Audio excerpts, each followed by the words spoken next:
Hello, everybody. Welcome in. Welcome in. Virite, congratulations on first Lime Blossom Tower Defense Survivors game. So it's Tower Defense Ash Warden. Let me get the Steam link for everyone. And I apologize. The music cuts out when I alt tab. It is an incremental tower defense. So we'll throw that in the chat there.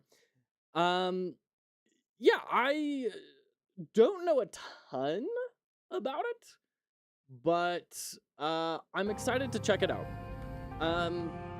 The reason being, I've been working on my project for a little bit, which if you were here a few weeks ago, then you saw the start of this kind of goblin canon GDD that I was writing. And we've got a somewhat prototype kind of in the works here. So if we go over here and then we go to Godot, and there we go. Is that gonna work? OBS, you gonna find the right one? Here we go. Okay. So this is where we're at with this so far. I'm gonna start it off, and so we've got all of our balls. They're gonna fall. Oh, we're in a debug mode, so all the pegs are bombs. They shouldn't be bombs. They should just be normal pegs. But you get the idea. So your balls fall down onto the board. When they hit the bottom, they go into different categories. You're gonna be drafting different balls, different stat upgrades, different sorts of things.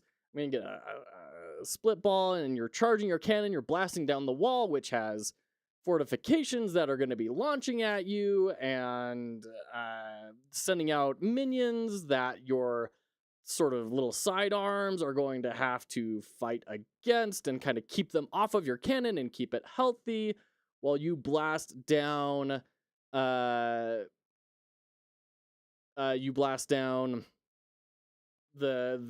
defenses of the halflings for the first level, the humans and the elves and all that fun stuff, and keep your shields up, keep your health up, all that fun stuff. So I've got this right now. The player gets far too strong, far too fast. Hey, Endo, good to see you, friend. Welcome in. Thanks, Lime. Yeah, a lot of progress already. Yeah. We've been making some progress here. So I'm liking the kind of idea of it, but I'm running into some progression challenges that I think looking at Ash Warden might kind of help me maybe get outside of my head a little bit on. One big thing is there's a bunch of different systems that I want the player to be able to progress, and I'm kind of struggling to figure out how do I give them progression. So like this ability right here, right? So we've got like balls you can increase. So the idea is eventually you're going to get like hundreds of balls all dropping at the same time. It's going to be very wacky and crazy. I think the side game is a distraction. The cannon and everything shooting. You can kind of upgrade your cannon stats, and you can also like upgrade your hopper that is holding all your balls. Switching to Twitch, welcome in. And then you've also got like these additional like firearms that are going off, so you can like add bits and bobs to your cannon to be blasting off the minions that are coming at you. And then when you beat a wall, you get like really big level upgrades that kind of change how the game is supposed to work. They're not great yet. I would not put much stock in them. It's just that's the idea of them. These are going to be like the relics that make all of your poison damage also lightning damage. It's going to be things that like, we've got some upgrades in here that like when you have a buffed up peg get hit by chain lightning, it like makes a black hole type sort of stuff. So there's fun stuff about it, but this progression feels kind of odd. It feels odd. Like, when do we give options to get new sidearms to fend off the minions that are coming down? When do we give draft options for the balls? When do we give draft options to improve the hopper? When do we, like, there's just so many different areas to grow that I'm struggling to like parse it out in my head. How do you dole these out to the player? What about a cannon crew? I think that's another really cool idea. It's another system that's going to be messy, right? Hey, Afro Warrior, good to see you, friend. It's going well. How are you doing? So, like, I like the idea of this, but I'm struggling to kind of wrap my head around how it might play and how these systems should progress over time. I like the idea of all of the systems being something you can progress, but I just it's feeling a little off to me. And obviously the progression's way too fast right now. But gosh, yeah, I'm struggling to figure out what's going to feel fun and rewarding. Is this an idler or a roguelike? It's a roguelike, and I'm calling it an auto battler because then I think the fact that you're not actually doing anything in the combat will not make people want to eat my face with a leopard. One thing to consider is anti-synergies. Yes, a good roguelike has drawbacks and dead upgrades depending on setup. Yeah, so like I have thought a little bit about that, and I'm glad you brought that up, Lime. And I'd love to hear your thoughts on this, because you've produced multiple products. I have not, right? So I'm definitely open to hearing here. I've got like maximum caps on some of the like the pools, right? So like you have your health and your shield. So like blue is the shield, that's the plus 100. You've got your cannon charge, and then you have your sidearm. Your cannon is what's blasting the wall. Your sidearm is this pool that your guns and stuff are pulling from to blast off the little minions coming at you. So with the sidearm and the shields having maxes in their pools, like you can draft a ton of those balls, but if they're always at max, you're not really getting a ton of value out of them, right? So it's the idea is kind of balancing how much of this am I using, how much am I spending, or is it being spent for me in the form of shields, and how much am I replenishing? What if this was an idler? I have thought about that. And I think it would be a lot simpler in a lot of ways. Roguelikes are... I've tried to build a lot of roguelikes, and they're almost always really tricky in this regard, in terms of how do you provide wide enough options that are interesting enough to make a lot of different types of builds. It's a lot of work. With an idler, you don't have to worry about that very much. I feel that would solve a lot of your problems, and a good solution solves many problems. It's true. It's true. It would definitely be probably a lot faster. And I may go to that. I really want to make a roguelike though. I really love roguelikes. And I love idlers too. But this just feels like it would be so good with a bit of frenetic pacing to it that an idler would be a little hard to really achieve. Have you played idlers that reset and give permanent progression after resets? Yeah, like Ascension mechanics. Yeah. Or, sorry, not Ascension. Prestige. Prestige mechanics. Absolutely. Prestige. Yeah. So, like, I don't know. It could be. Maybe we end up making it an incremental and try and make it so that there are different builds. I don't know. I had a hard time following the explanation of the cannon systems. Got a GDD I can look at. Yes, we do have a GDD, but frankly, I don't know how well it's written. It's either being perfect for that. It could be. I mean, it's got the visual spectacle, right? Like, late game, this is the start of the game, and late game, you're going to have this hopper be like this wide, and it's dropping hundreds of balls all at the same time. And it looks really cool, and you have all sorts of effects going off and everything, which is great. Yeah, so basically, though, it's charging up the cannon, and once it reaches its max pool, it shoots at the wall, and you have this pool here that your extra weapons use to blast and hit the little guys. You seem to want to make a roguelike, so let's push in that direction. I do want to make a roguelike. I do. But that could also be the death of me. So anyways, this is why I really want to check out Ash Warden here today. Big thank you to the developers for providing it for me. This is a copy that I got from them to check out. I think the Plink looks rad. Aesthetically, I would try to squash your 2 games into the same physical space. Interesting. I'd love to hear more about that, because a lot of the idea is, hey, Prodigal, good to see you. Like, the left is like sort of the circuit board. It's like the inner workings of the canon, and then that's kind of feeding it into the real life thing. But it is a bit awkward, right? Because most of the screen real estate is for the Plinko stuff, because it looks really cool. It's fun. It's a lot of how you're interacting with the systems. But arguably, like, the main game is like the actual canon and everything. Good to see you, Mothman, as well. Welcome in. All right, take care, Prodigal. Hey, Moloskio, good to see you, friend. Welcome in. So, like, I think you're probably right, Lime, that there's probably a better layout here. I just haven't really been able to conceptualize it yet. Because I feel like this needs a lot of screen real estate, but also this is like your character actually doing things. So Plinko feels like the main game from this appearance. Yeah, I 100% agree with you, because it is where the majority of like your mechanics and the way you interact with the game are, right? This is where you're going to be spending most of your time, and they're going to be kind of looking over here to evaluate and see how are things going. Like, oh shoot, we need more shields.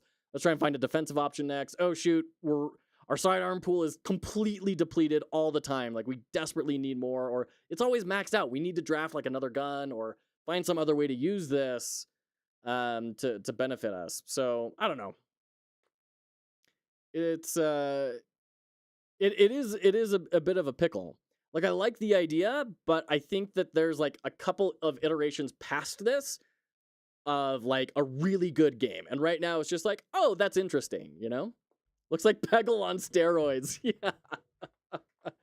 Totally. And that was kind of like the goal of like, I want to make like a Peggle or a Peglin or something, but just completely harebrained, wacky, wild stuff. Eventually I want to have like manipulating the pegs on the board. So you have like an arcane rune hooked up with a hose that feeds into a fan that's blowing hot air onto a chicken's nest that spawns eggs, and the eggs are falling down and also hitting the pegs. Like, sort of wacky, wild, goblin cannon crew type sort of stuff. I think the balls coming out of the top should spread out a little more, maybe.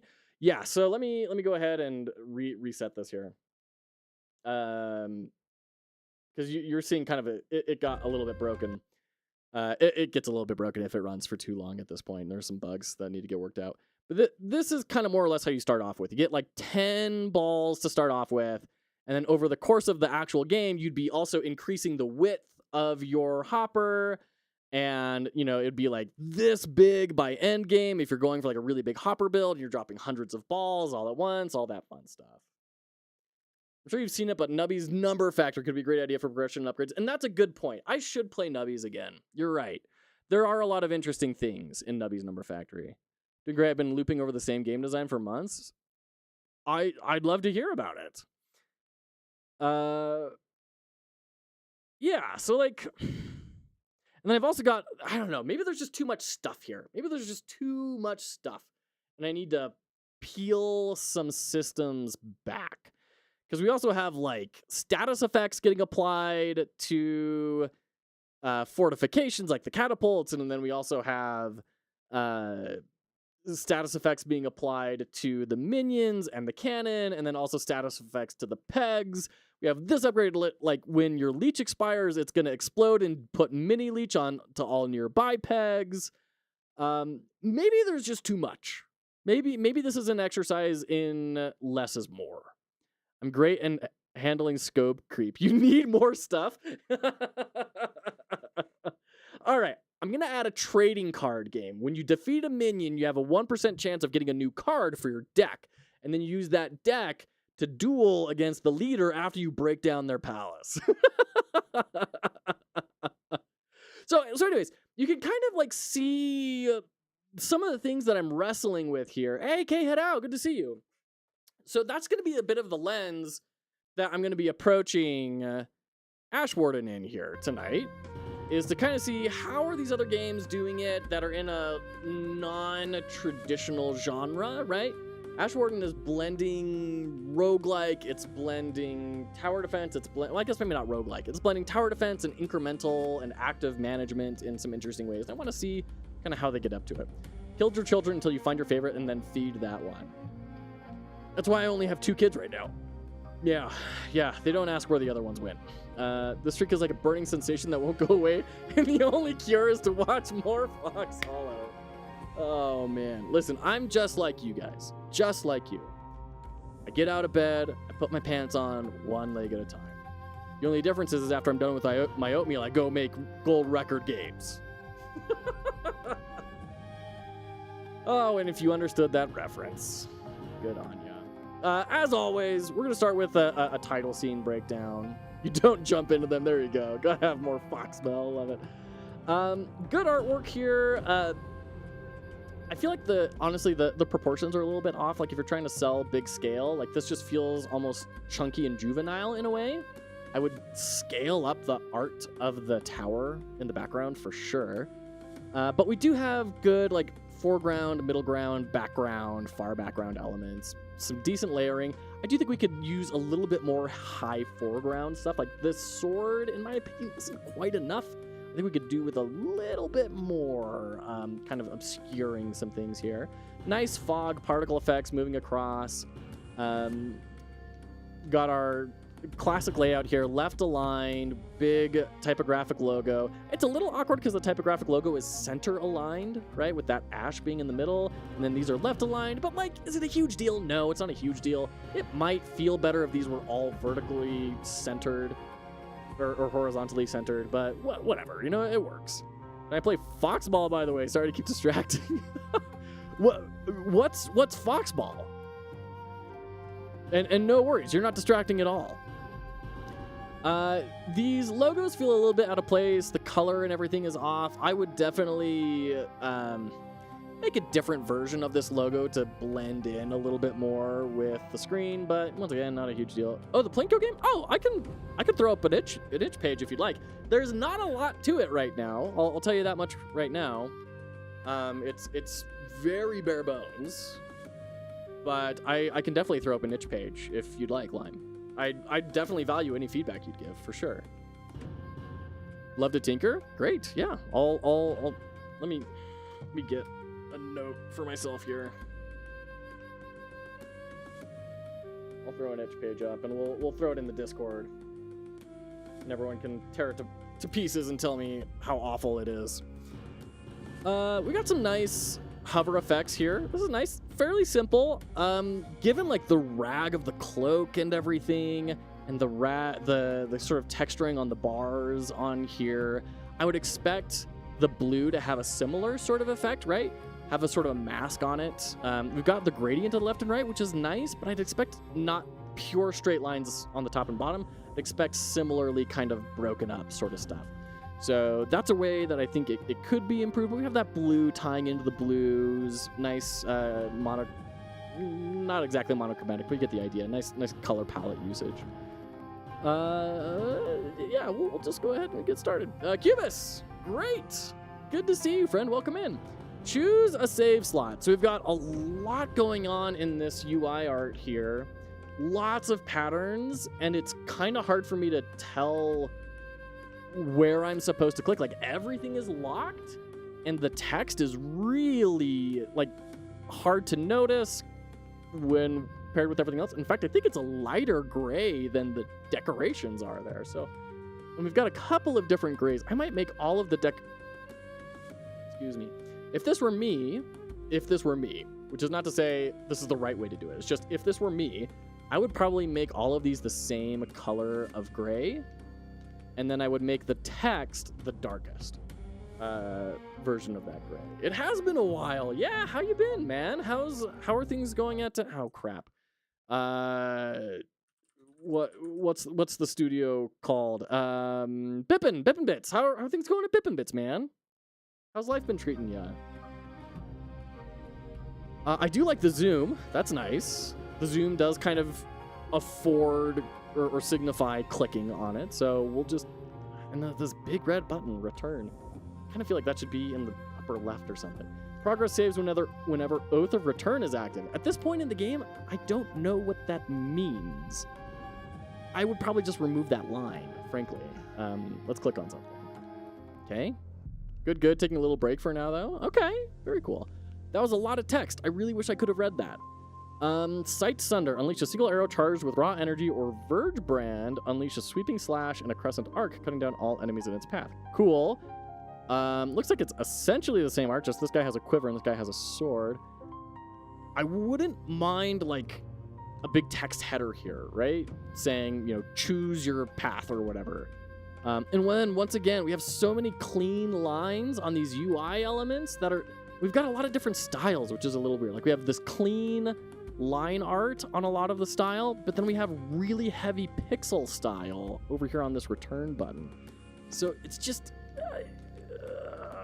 unify. I want to unify these aesthetics. Oh, Lime, thank you. That's very, very generous of you to say. I don't feel like I am. Genuinely, there's a lot of people that are far better than me at this. I am not considered very good at this sort of stuff, but I have had a lot of years of experience and I have done a lot of practice. So hopefully, you know, that can be of some benefit. Okay, let's go with melee, because, oh, okay. I like the slide out. That's nice and kind of lighting up. I like that a lot. But you can see here more of what I'm saying, right? Like this really crisp diamond, and then this super jaggedy pixel. It's just, and then even between buttons, right? Totally different sort of styles. Ah, kind of weird. This weapon was once entrusted to the elite warriors of the Blue Sentinel Legion. Sharper than anything known, it was wielded by those capable of channeling arcane power into its edge, period. Delivering, not edge delivering, edge, period, delivering devastating strikes, or comma, delivering devastating strikes that drove back the red gaze. Okay. Cool. I like that we get like a preview of it. That's nice. Cool. Great. Yeah, let's go ahead and go swordy sword sword. Ooh, that's pretty. Wailing winds embrace a long forgotten story. Love the colors. It's great. Once a glorious flame. Like, I'm liking the art direction overall. I left only to witness its smoldering memory. This very gray, I mean ashes, right? Gray palette, but then with big pops of color. Be the savior, they prayed.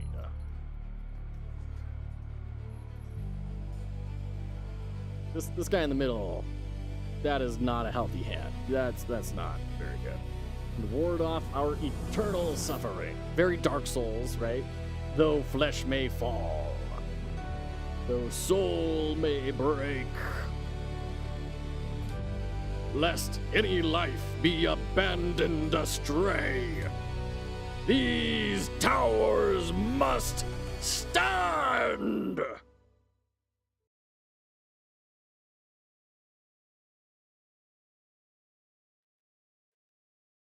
Come on, I'm getting... Okay, all right, there we go. Woo!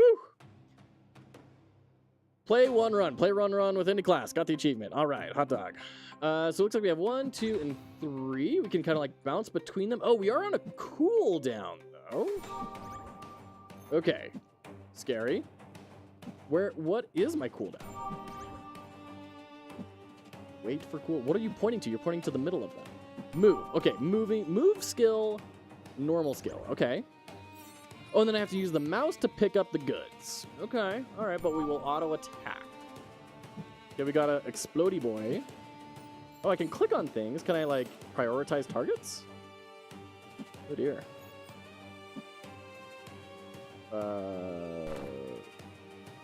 Oh, I can like slow down time by mousing over things. That's nice. I like that. Very nice. Hey, sweetheart. Good. Jumping out over here, and then jump over here. This is an incremental game. It feels like a level, though. Like Wave 5. It feels like I should be, like, progressing between tiers. Like, I guess what I'm saying is, in incremental games, typically you lose your engagement, and then you go back to upgrade, right? But it doesn't necessarily feel that style to me given the aesthetics and everything. Okay, so as soon as one tower dies, you're out. Got it. Oath of Return. Tower was down. I like the sort of the typography here, right? The medium, really large, and then small. The problem is this F looks like a completely different font. And the O does too. That's a very different O than that. So there's a weird font thing going there. Tower was down. Your collected resource. Is that a C or a G? Okay. 80 red things. Time play. All right. So some work to be done on the localization here. Upgrade or replay? Well, let's upgrade, right? Why not? Wow. That was a nice little introduction. The kind of blue swell, the revealing transparency of everything. That was very nice. Okay. So hooray. I can make that wiggle. Wow. Okay. Great.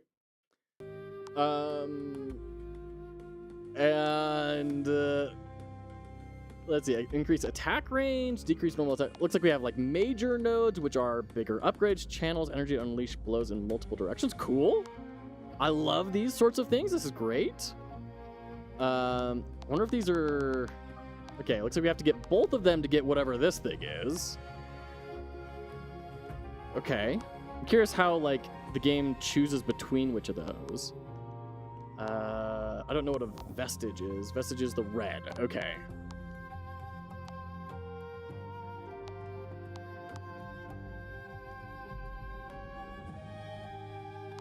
How did I see that? Oh, I have to click on it. That's awkward. Vestige, echoes, and sigils. Okay. That tooltip was bouncing on it, yeah. Nice little wiggle on the thing when you mouse over it as well, if you see that. That's nice. Dash toward the targeted tower, dealing damage to all enemies along the path. That's cool. I like that. Dash move cooldown, like, we're definitely, like, I feel like this is key, right? Like, we have to go for that. Experience gain or drop double vestige on death. Well, yeah, let's get extra stuff. Okay, battle. So another weird thing here is, ooh, big upgrade tree. All right, nice. We do have this return button. Definitely feels a lot more attention grabby because of the color contrast, right? So this feels like what you're supposed to click, but really what you should supposed to click is this one, what you should want to have to click. Day 1. So we will be kind of escalating across different days. Cool. All right. So use your high color contrast on your active things. On what do you want the player to do next? All right. So we're just going to kind of hang out here. Blop. Blop. Blop. Blop. Okay.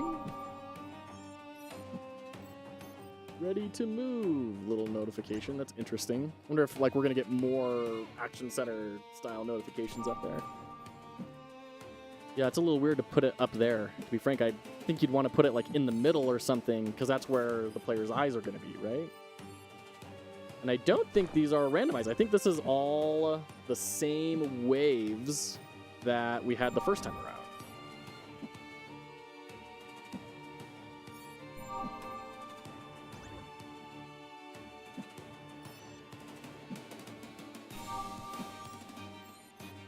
Yeah, increased move speed.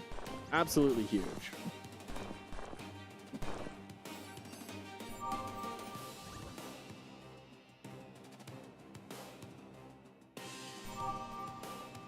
Come on.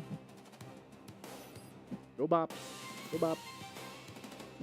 And save. Okay. Jam 1. All right. We're making it a lot further. We're at 91. Last time I think we had 85. And like we're pretty healthy all around. We're doing all right. Oh, we got a bossy boss. I shall call you Karen. Great. Rift is shut. Oh, it's boss incoming in 1 wave. That's not the boss. Okay, then. At least the sword should be able to, like, just cleave through all this, right? that's kind of fun for my build. I am curious if we're going to get the opportunity to like swap back. Ooh, we get like art shifts and everything. Very nice. Is it going to bounce between different towers? Yeah, I'm curious if we're going to get the opportunity to go back to the bow if we decide, hey, the sword isn't for me, I want to try the bow out, or if we're going to get additional unique weaponry with their own upgrade trees. I'm kind of curious what that's all going to look like. All right, unsurprising, the boss just nukes us, but we did get an echo, I think. Is that what we got? An echo? Yes. Okay. But we can't get this. We need to use a remnant for that, which I'm guessing is what we get for killing bosses. Well, let's just go ahead and upgrade. Increase collect range. Yeah. Tower tolerance? Tolerance represents the tower's remaining durability. Tolerance? That is a strange word to represent that. I know it's super early, but is this sparking any ideas? I mean, it's kind of confirming what my suspicion was, that an idle game is a lot easier in a lot of ways, because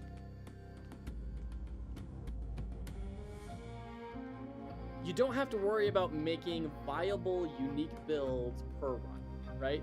You can just be like, here's this big upgrade path. You could go do whatever you want on it, and if you succeed or fail, it's on you, right? I don't know what experience gain would represent. Attack range, yeah, sure. All right, great. Yeah, if anyone else is having thoughts, I'm more than open to them, but this is kind of what I'm getting is, for viable unique builds, are you playing with keywords? Yeah, and that's why I have like those status effects. It's why we've got like explosions as a keyword. We have energize as a keyword. We have, you know, that's where you like you buff a peg up and it is now extra durable.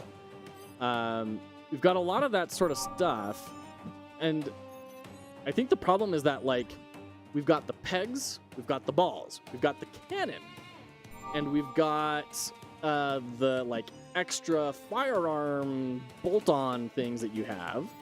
And like all of these things have keywords, and it feels a little bit awkward. Oh shoot, I went to the wrong one.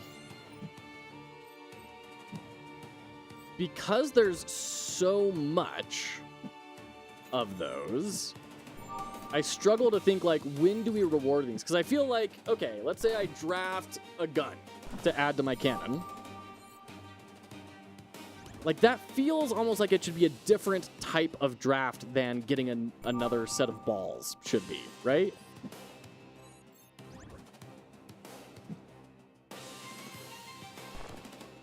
So I don't know. I'm struggling to think, like, do I try and cram everything into the generic draft? Do I try to make separate drafting events? Like, we've got, you know, every time you get enough energy, then you get a draft, but we also have when you break a wall, then you get extra energy. Or not extra energy, you get a special draft, right? Do we need more special drafts? But then if we have like, okay, this is your sidearm draft, do we start just making it so everyone is building essentially the same thing and we're removing the builds from it because now it's just, oh, this is when I pick what flavor of gun I want. You have stages like each time you destroy a wall, you draft for the cannon? Yeah, I do. So that's kind of what I'm struggling with, is there's so many different vectors for the player to upgrade. But I'm just a little unclear on the pacing of those and how do we distribute them in a way that makes sense. You have keywords, you have on trigger effects when a keyword happens. With those things, the builds make themselves. I'm trying to remember. It's been a few days since I've been in the code. Yes, we do. I do have some things like that. I'm you know, I don't have all the content built out by a large margin, but I do have things where, like, if a peg is energized and is hit by lightning, then do X thing, right? So we've got stuff like that. It could be expanded on greatly, right? It could be, you know, when a minion dies from fire, your sidearm balls all duplicate or detonate or something, right? We could do stuff like that. And you are also a great person to ask about these things, Endo, because, man, after what you've done across Scholars and Echo, I definitely trust your opinion.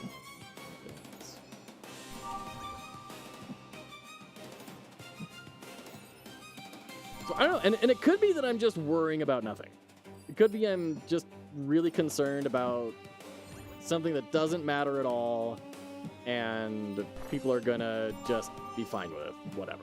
I don't know.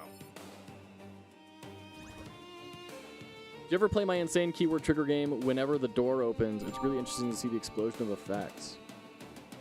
I don't think I did, Lime. Could you send me... Is there a link? This is back of a napkin ideas. You have Peggle keywords, you have cannon keywords, and you have gun keywords. Those are early game stuff.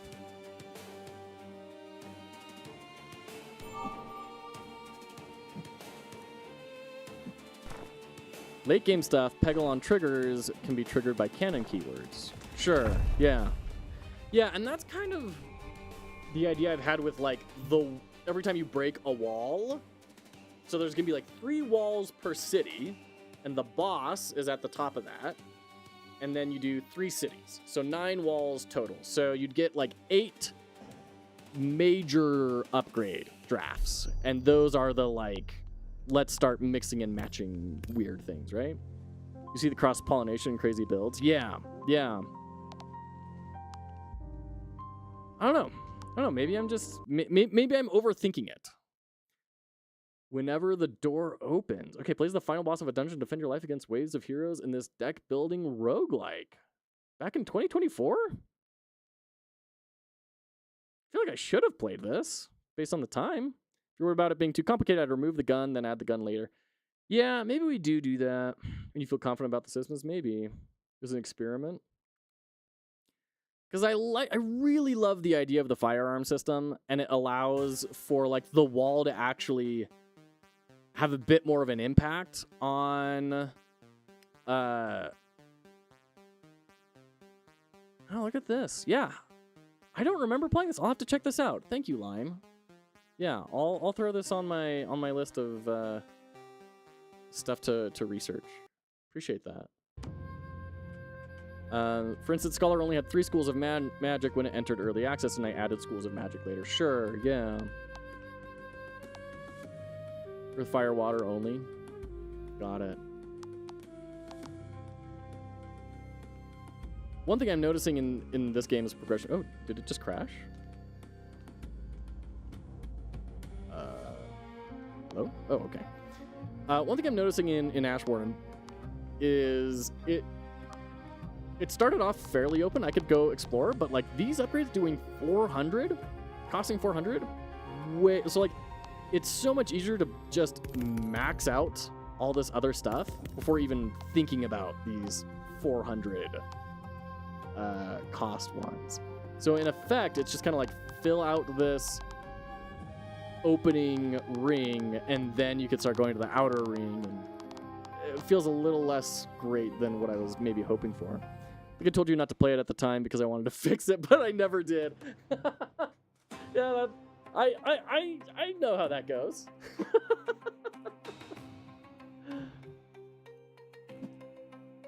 All right. Yeah, I think a big problem I have is that I don't know what the game would be if I got rid of the sidearms. It would definitely go... The sidearms, in my opinion, kind of allow the game to put you on a bit of a timer, right? Where if you don't have a good enough build, you're going to get overwhelmed by something. Something is going to come and smack you in the face. And if we remove the guns, then I don't know where that pressure comes from. I'm not saying it couldn't be there, it's just I haven't really grokked it yet. Put an arbitrary timer for now. Yeah, could be.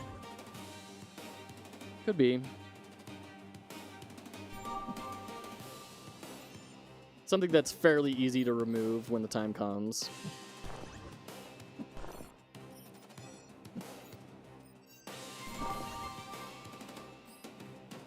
Yeah, could be. Could be. We'll find an answer for that later. You know, you may be right. Maybe I cut things down, not necessarily permanently, but with enough just to simplify things down a little bit so I can get a smaller portion of the game feeling better. And then kind of once I figure out how it should feel in that regard, we can move from there, and then it'll probably be a good idea to reevaluate the system completely. Make the game, can I make the cannon stronger before the timer runs out for now? Yeah. That might be a good call. That might be a good call. Thank you for helping me kind of talk through this, everyone. I really appreciate it. Oh, he's going to bounce around to different towers. Great. Well, that benefits me. We're going to actually win. Kill Gammagnac with Verge Brand. Complete day 1. Kill 200 enemies. All right. Great. Reminds me of my recent struggles. I've ripped and re-added a ton of mechanics and core rules. Interesting. Yeah, I don't even know what project you've been working on recently, Lime. I've been wondering about that recently. Okay, so we do have one, so we can buy that. Dash towards the targeted tower, dealing damage to all enemies along the path. Leap into there and crash down at the designated tower, dealing damage within a radius. Interesting. Yeah, let's get Vanguard's line. That sounds really cool. Unlock Vanguard's line skill. Plus 10 base damage of move skill. Interesting.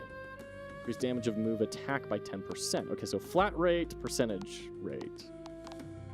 Okay. And we're already at the end of that skill tree. It's a healthy way to do it? Sure. Yeah. You may be right here. It's something to kind of sleep on for sure.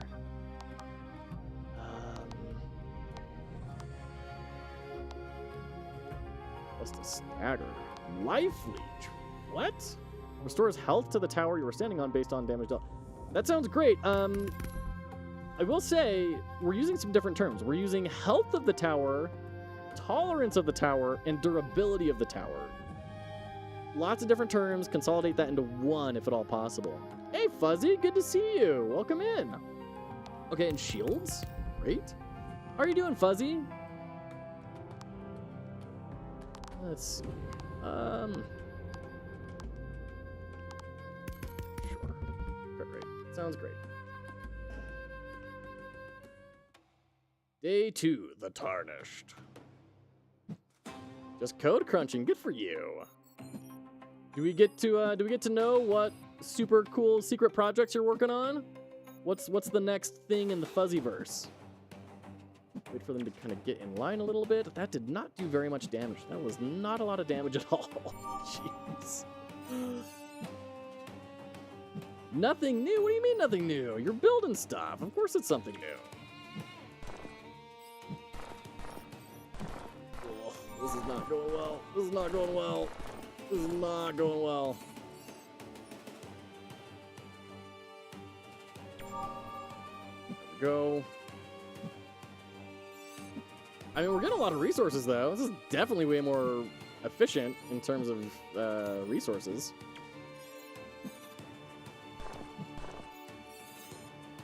There we go. And everything's fine. Oh, gosh. I think you'd like to read my last message. Oh, okay. Thank you. I totally missed it. I'm calling it Gravity Tactics, building upon my work with tactics and height mechanics. Nice. And Echo still doesn't have the helmet passives and power-ups in. Oh, I thought the helmets were just going to be decorative. Okay, cool. That sounds great. I loved Dungeons and Doggos. I think about it every now and again, actually. So that sounds awesome. I'm really excited to see what you're building. Do you have a theme idea for it yet? Or is it just tactics with gravity? And you'll be Ender's Game, the enemy's gate is down, flipping around sort of stuff.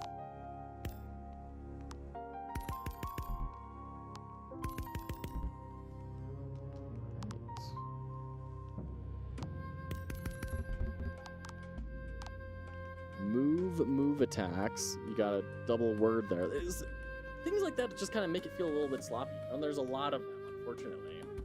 Move attacks have a 70% chance to summon a thunder.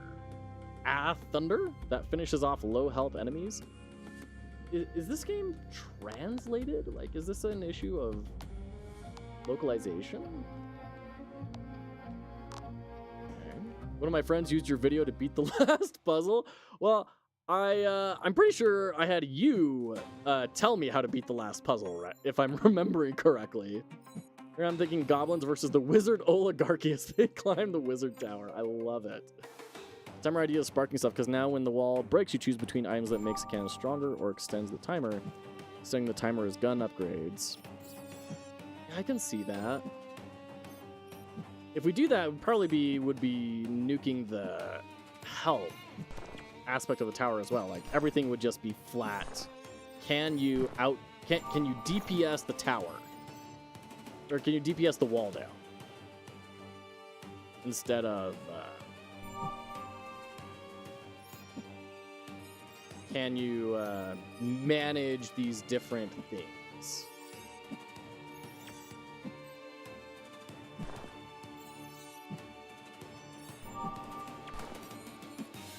Okay, feeling stronger. The dash attack getting upgrades is nice. Which could be good. It could be good. Yeah, I say that like with a bit of disappointment in my voice because I really like the idea of like having to manage all those systems. But I don't think I'm able to like truly understand them yet. And I need to put in some more legwork on that.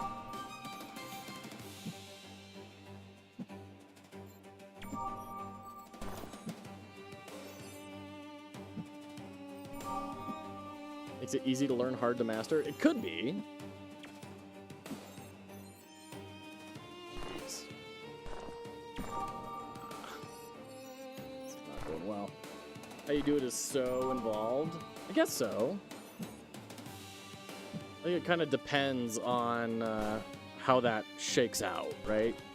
There's a concern I have where it will be so simple. Because at that point, you'll basically just be choosing ball upgrades and like board upgrades. And I guess you could be upgrading the rate at which your tower attacks and the damage of your cannon. Which are all, you know, like reasonable things. But it just feels a lot less interesting to me. Does that boss try to follow you? Oh, you know what? I don't know. I assumed it was going to be like the first one in that it would just kind of attack until you get it down low enough and then it'll move to another tower. But we should try that next time.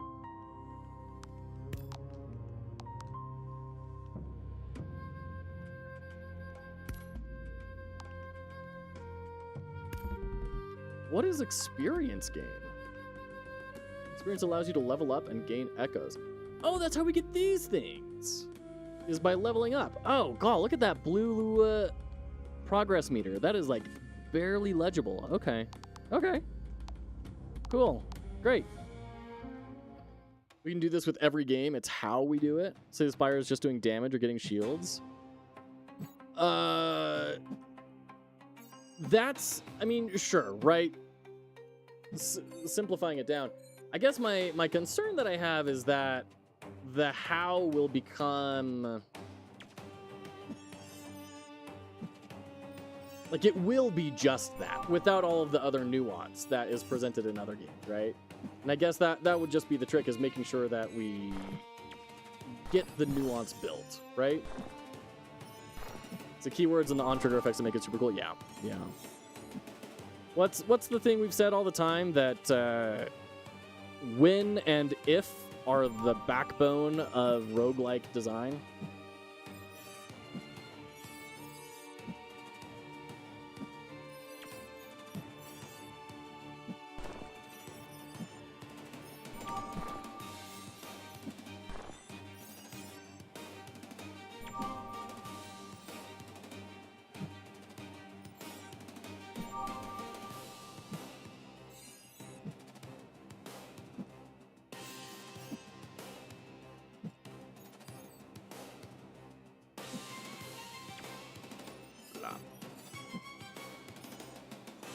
as far as Ash Warden goes, I am enjoying it. I like it.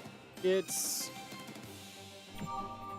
also in this interesting space where, like, I like that there's an active aspect to it, but if every day is going to be the same layout and everything, the layout isn't changing. Like, I don't have the towers, like, moving around and I have to keep track of what is what or anything, right?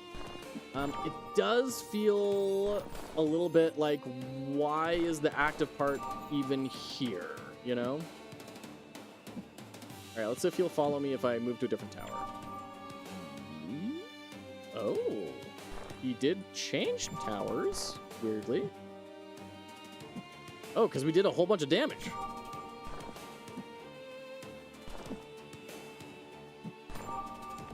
Okay, man, we almost beat him. When a peg is poisoned, gain an extra cannon shot. When you gain an extra cannon shot, drop another ball. Oh my gosh, what a build. Yeah. Yeah, I think that's probably a good idea. I mean, like Lime was saying, right? That the canon is feeling a little vestigial at the moment, almost. And I think that statement does point out that there's a heavy focus on one area. But I've been trying to, like, split the player's focus in both regards. Maybe it would be healthy to just focus on the big thing, right?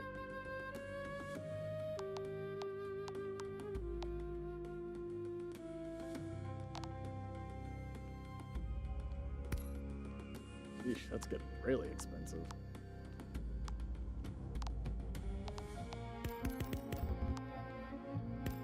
Ooh, more move cooldown. Heck yeah. Man, am I just running out of things to buy already? I'm supposed to get to day 8? The heck? Am I just bad at it? how I feel like we're cruising through the upgrade tree and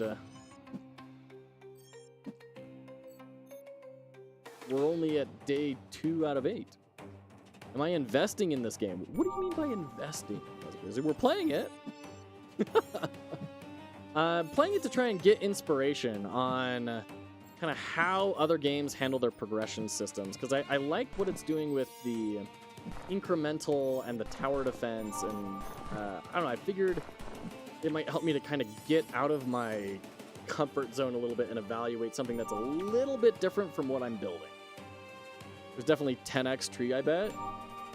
Maybe that would be neat. I would like that. Like, maybe when you go to another day, it grows the tree. Some people spend a lot of time in games. It's true. It's true. I'll probably play this one until it's done. Not tonight, but I'll probably keep on going at it just kind of casually in the background across different, when I'm on my machine, just letting it run. The problem is it's just active enough that I feel like I have to pay a lot of attention to it, but it's not engaging enough that it feels incredibly rewarding to pay attention to it. Does that make sense? Like, I like the bouncing around and everything, but it's just, the move attack is nice and kind of trying to time it out and everything is fun, but it does feel a little, I don't know, bare bones, I guess? In the interaction department?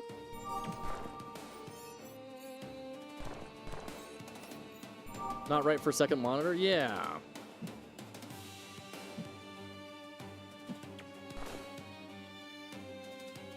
Oh, he is moving. Great.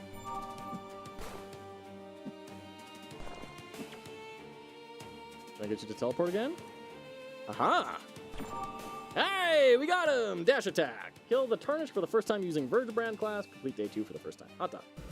It's a good game to stream and talk game design. That's for sure. Otherwise, yeah, I can see the issue. It's a 1.5 monitor stream, not main monitor or second monitor. Yeah, that's a good way to put it. That's a good way to put it. I like how you're putting it, Lime and Endo. It's not a second monitor game, but it's not exactly a main monitor game, and it's in this kind of in-between space, which I think is a part of what I'm worried about my game kind of becoming, you know? Okay. Yeah, let's get like some of these upgrades. These seem cool. I don't know. We should look at the other ones, I guess. When attacked, all 3 towers releasing more typos. It's a bummer. Forceful blast that damage all foes directly ahead. When attacked, all 3 towers fire piercing arrows. I mean, that's cool.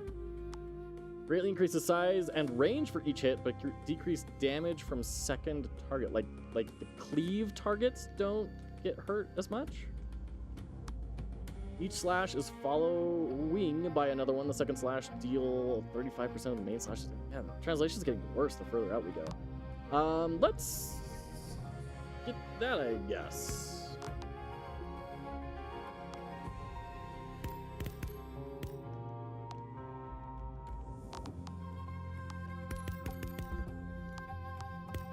Level it up a little bit, and we'll dive into day 3. Is there a reason you don't allow the player to aim the shot in your Peggle game? Oh, hey, we have a new tower. Hold left mouse to charge? Oh my. Oh, okay. Okay, so this is kind of they're trying to get into what we were just talking about, right? Of where does this game fit in terms of like how active is it? And they're gonna start introducing new mechanics, it looks like. That is interesting. Oh gosh. I feel like that charge needs to be like something you start with.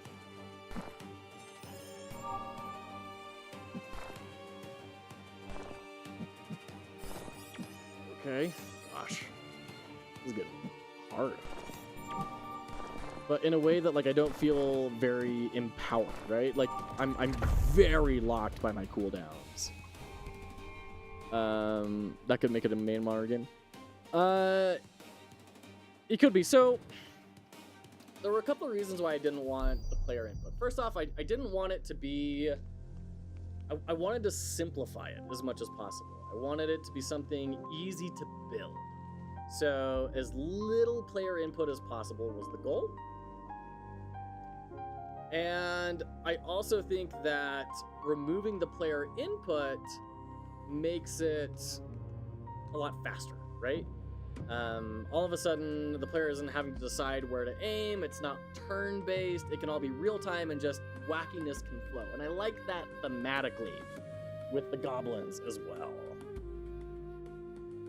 Great thought exercise. Is your game a main monitor game or a second monitor game? Yeah, it's a really good point. It's why, like, I do feel it's kind of occupying an interesting space. And interesting is like the nice way of saying, you know, maybe not great. That it was kind of born from this idea of incremental games in a large way, right?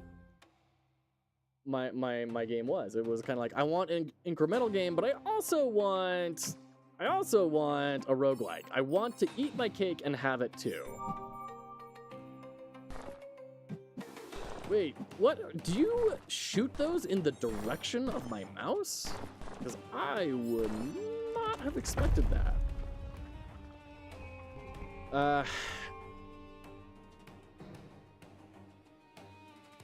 So it is kind of in a sort of in-between space. It has some of those auto-battler, incremental type sort of influences where it's like, yeah, you're not really doing a whole lot during the fight, and the game happens in the upgrade spaces in between. But then what happens, you know, after that? Okay, it looks like it is attacking where my mouse is. That's really awkward. Like, when am I going to want to use that?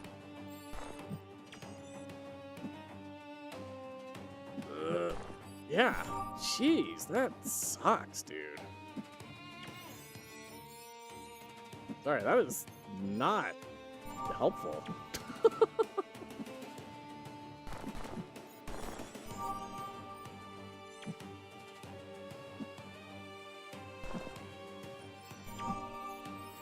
Yeah, my dash attack is way more handy.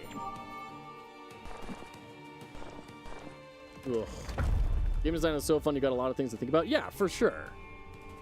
Absolutely. We've said it a million times, right? That game creation is the most complex and complicated form of media that humankind has created. And the audacity someone has to say, I'm going to do it by myself and think it's going to be anything decent is a great showing of the hubris of mankind.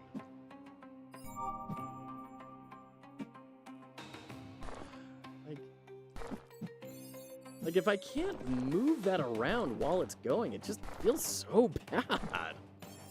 The charge feels really bad. It takes so long to charge up. Is pretty limited in its range. I can't move it around after it started. Like I feel like it's causing more problems than it's solving. Maybe once it's super upgraded, I'll feel differently. I don't know. I think I'll be better just not using it for a little while. Good news is you have something really enticing already. Most didn't even get that far. Well, I appreciate that. I'm glad it seems to be enticing for some people. Golly. It's got to find its true shape. Yeah. I agree with you. I think there's an interesting idea somewhere in there. You know, we just have to carve away the marble and, like you say, reveal the true shape that's hiding.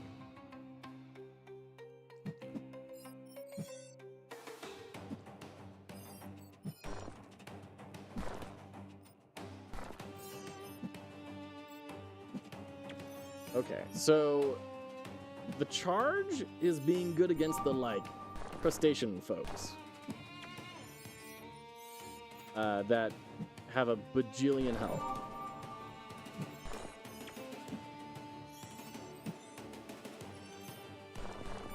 Ugh, gosh. We want to make a pachinko game instead of a Plinko one, but yeah, I love those pegs. Okay, so I'm curious, Lime, what do you feel is the difference between pachinko and Plinko? You've got a good game that talks, you just got to make sure to listen. That's so Michelangelo of you to say. Scholar was going to be an open world RPG because I hate roguelikes, but Scholar told me, no, I'm a roguelike. I said, fine.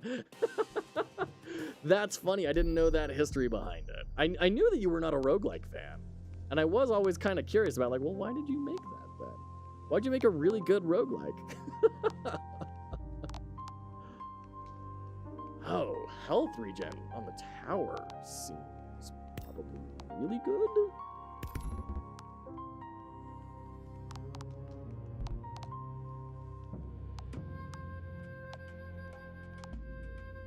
I don't understand these upgrade paths. They seem really jumbled. Like, we're going through our dash attack ability. Now we have faster move speed, which I guess kind of correlates, and increased line size, sure, but then we have, like, all damage to bosses, cooldowns, and then all of a sudden we're getting, like, health buffs. Like, it's these lines don't fit in my brain very well. Pachinko is a constant stream. Yours feels close. Oh, interesting. I couldn't balance the spell progression meaningfully. Spells quickly became obsolete, and if the player found a spell before I intended, the whole RPG fell apart. Interesting. I didn't know about this. Making roguelike solved all those problems. Wow. I had no idea. That is fascinating. Thank you for telling me.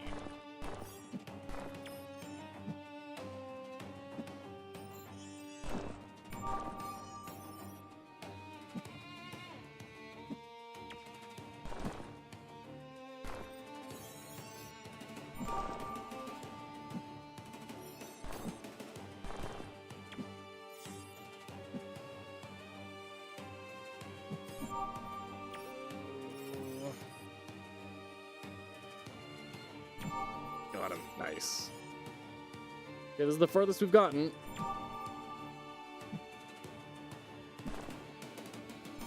Why can I not use my charge attack? Okay. Weird. Did it bug out?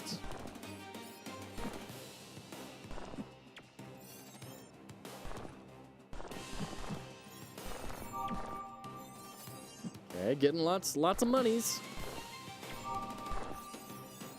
Dash attack is still being pretty OP.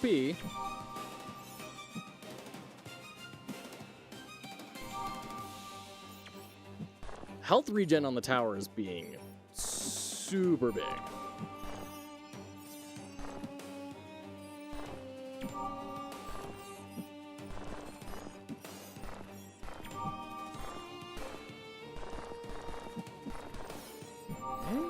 Right. Oh, here comes the boss. I think we're gonna die. Yeah, there we go. Speaking of pachinko, I can imagine a gun that shoots a constant stream and could be pointed. Could be. Yeah. Could be. That would kind of start moving it more into like the tower defense category of like set up your crossfire death zones. It was either nerf the spells or let them go freaking crazy and keep the fun, but make it a roguelike. Yeah. No, that makes perfect sense. I hated puzzle games and made all of mine in a way that I felt fixed what I hated. Interesting. What was it that you hate about puzzle games that you feel your game's fixed? Like, I have some thoughts in my head, but I'd be curious what you would say about it.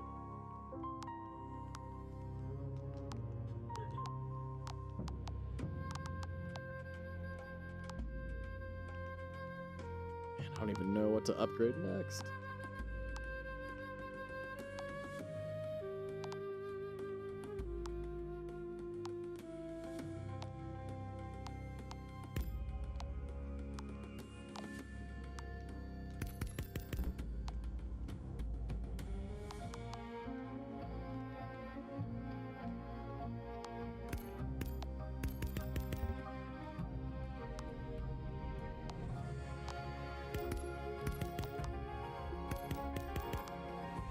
We're getting so much money, especially with the base currency.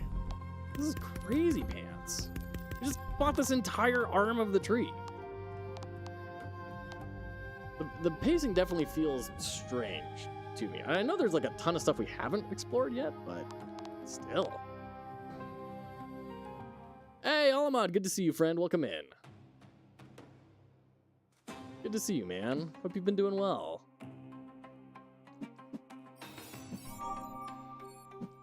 UI looks fire. Yeah, I don't get anything though. It's an incremental tower defense game where you're kind of choosing where to put your wizard who goes around and beats people up. While getting heart stuck on a level without being able to branch out to other levels. Interesting. All right, take care, Endo. Thanks so much for hanging out. Thank you for your thoughts. I really appreciate the brainstorming here. It's super helpful. Thank you. Have a great rest.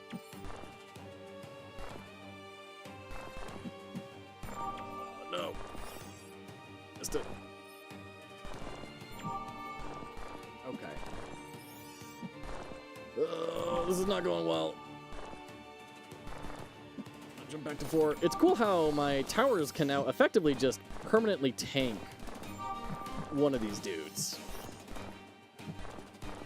Like, he's been nomming on the tower and did not make any progress.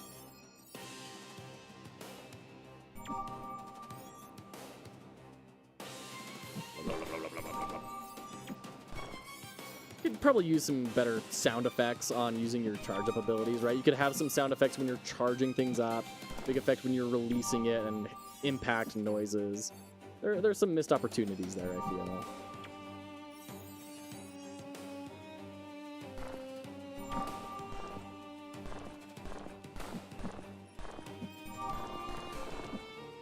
There's a second message I missed. Ah, I'm so sorry. I was hating the feeling of being locked into one solution that often solutions felt esoteric. Yeah, totally. Absolutely. That makes perfect sense to me. I hate that about puzzle games as well, and I did appreciate that about your games. It always surprised me when I heard about alternative ways to... Because your puzzles are so freaking hard that as soon as I found one solution, it was very rare for me to be like, wait, couldn't I also do this other thing? Because it was so difficult, which makes it even more impressive that there were multiple ways to solve the puzzles and everything. Hey, Programmer Jeff, welcome in, friend. How are you? So good to see you. Felt exactly like the wizard having to go to person solving issues during the game jam. I bet.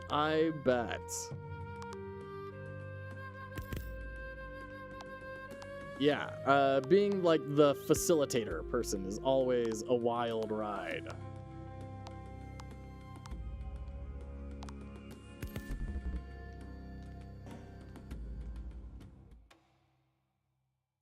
Jump straight to the middle tower.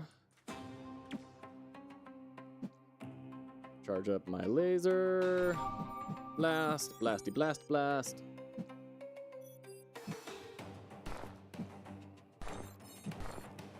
And another quick blast to get rid of that guy. Good job. Take these guys out, and then we jump over to 1. Great. Love it.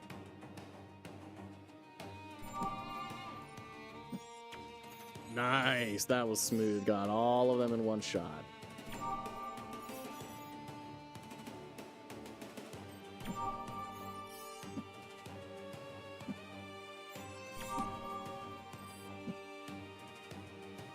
Charge. Great. Okay, very smooth. We are not taking very much damage at all.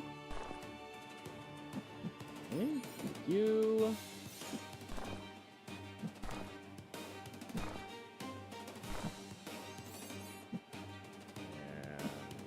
Dash, great. And then as soon as we're off cooldown, go to 3. Nice. And up to 2. Charge, charge, charge, charge. There we go. And down to 1. Great.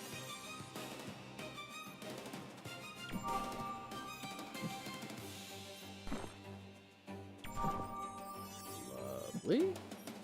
And back down to 3. How's work? It is going all right. There's a lot of exciting stuff happening. It's early startup life, right? So everything's very unstable, but it seems like we're right around the corner from some really cool stuff starting to happen. So we got some high hopes. Jeez. Some good things may be just around the corner. Yeah.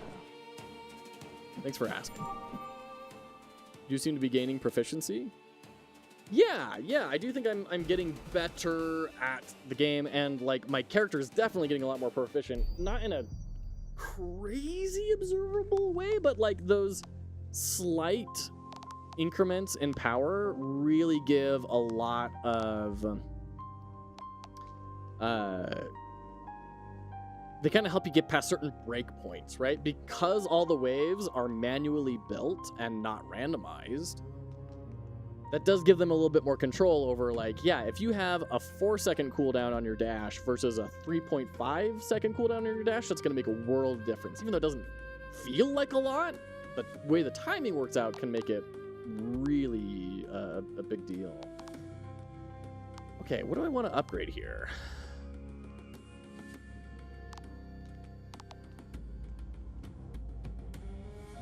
We have a major. I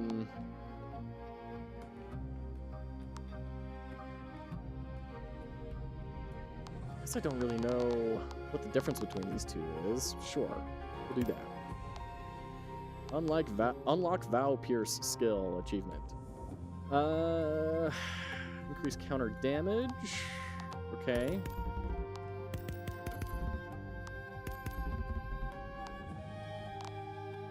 Can I do earlier days and like farm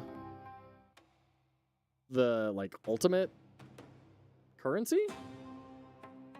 Because if so, it's a pretty big deal. I feel like counter skill doesn't really need, I don't know, is it on a cooldown? Should let this guy hit that tower and see if it goes on cooldown.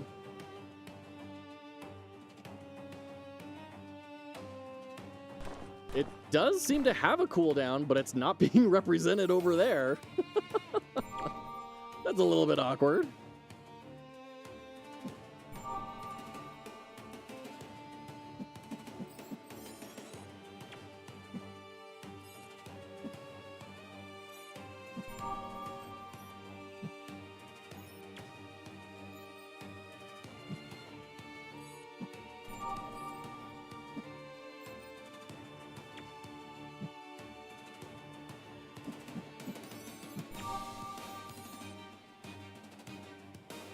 I mean, you can definitely see how far improved we are on a stat level, right?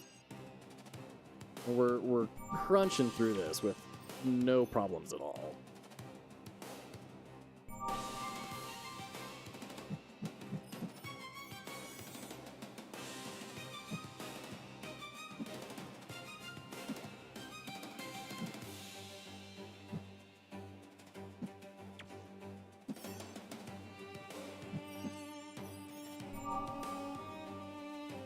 Definitely a lot less of the red resource.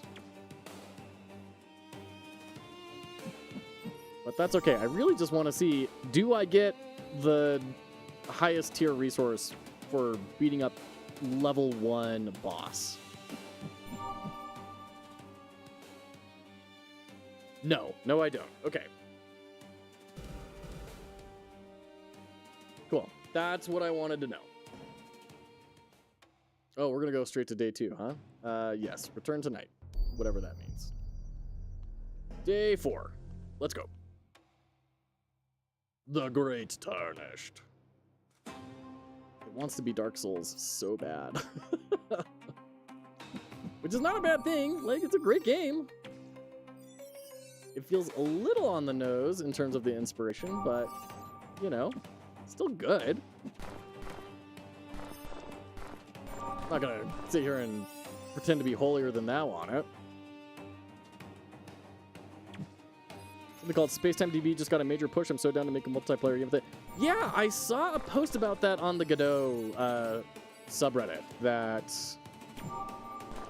it's apparently making multiplayer a lot easier to achieve than it was before. Which, I wasn't totally sure how much to believe, because multiplayer is kind of one of those things that feels like it's impossible to be easy, so I'm wary of the claim, but I am hearing good things about it.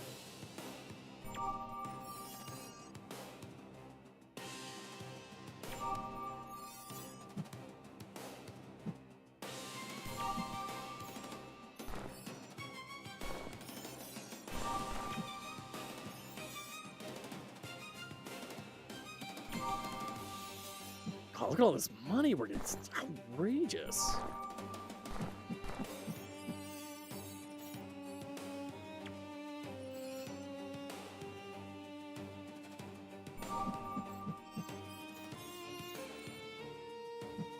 I'll let you know how easy it goes for me. Yeah, I can't wait to hear. Please fill me in on how it all goes. I see why counter cooldown is represented on the side.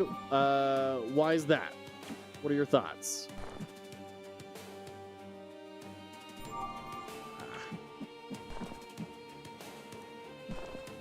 We're cruising through this boss, though. Wait, See, I've done, like, multiple charge attacks that have not done any damage to him. Did I get it? Okay, complete day 4. Kill 1,000 enemies. That was the first try on day 4.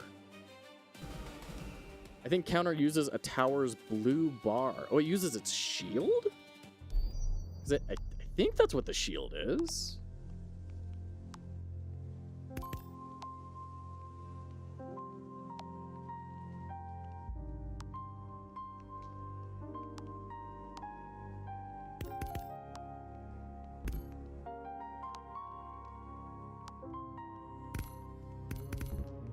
Just got a 72% damage increase?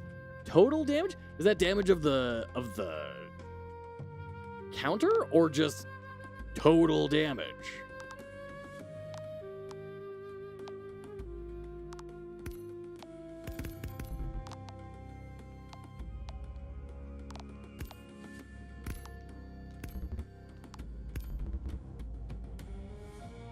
All right, take care, Alamod. Thanks for hanging out. Notice when you did certain actions, it used the tower's blue bar. Interesting. Let's... Can I charge? There are some, like, weird responsiveness issues sometimes where, like, it doesn't allow me to do some things and I don't really know why.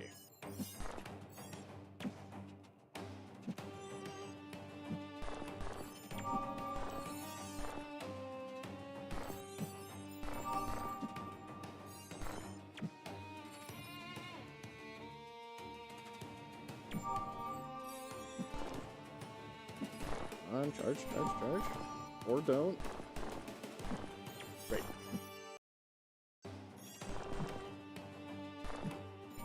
Take back my previous statements. Yeah, it's a little hard, and I think that's something we can learn from, right?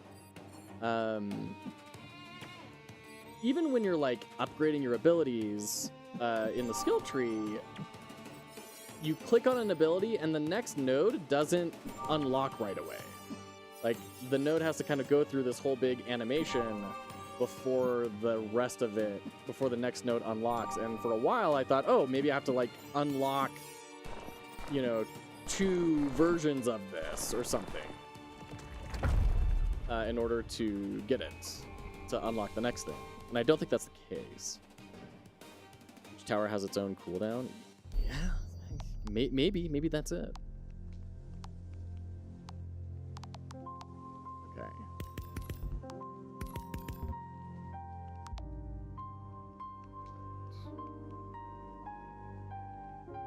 Check something real quick.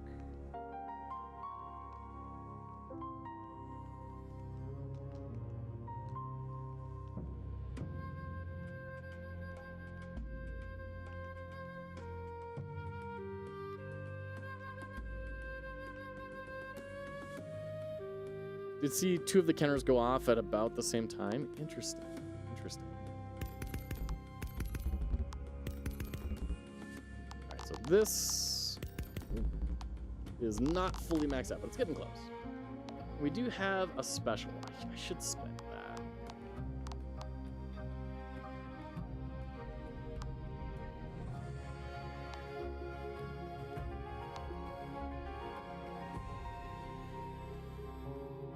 I like the idea of chain lightning. Chain lightning's always a good thing, right? Activate chain lightning. Unlock chain lightning skill. Alright, let's try this again.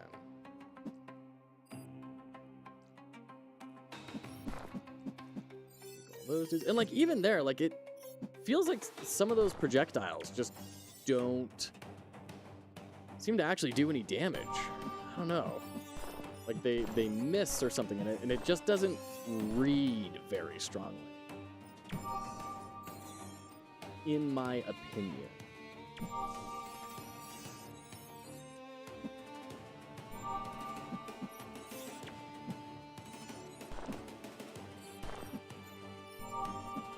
We're definitely getting to a part in the game where your regular sword attacks are not your main source of damage. You've definitely progressed there.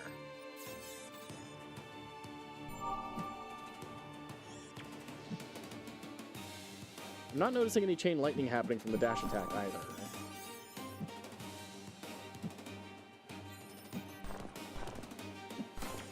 There we go. Jump over here. Yeah, these guys are gonna kill me. Jeez, those things are mean. Whew. We're getting a ton of money though. 8,000.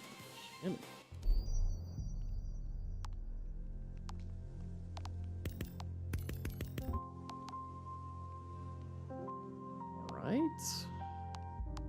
Oh, that's right. We were kind of like up here. Increased cooldown upgrade. Feels like that's always going to be a really good idea.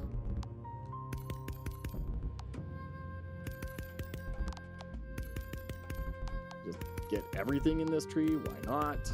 Great.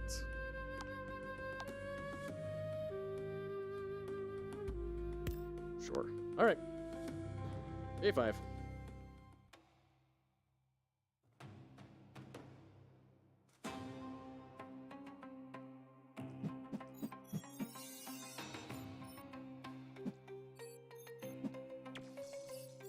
Oof.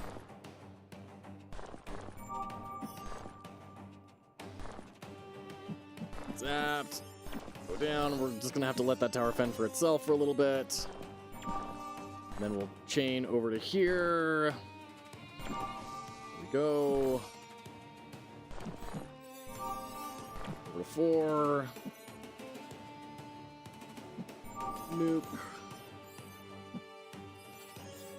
Great. Charge. Blast, blast, blast, blast, blast, blast. Clear that whole thing out. Clear it out, and then we'll jump back over to 1. Nice. Get all that. Hit the summoners. That's another thing. The summoners, I don't know if I'm actually killing them or not sometimes. You know, it's a little bit awkward. Oh, we survived the big crabs. Wait, no, we survived the big crabs. What happened? They died. What was hitting us?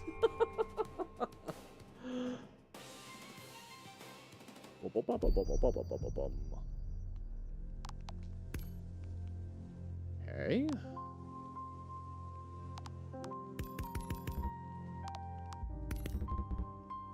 Active rate of all lightning spell.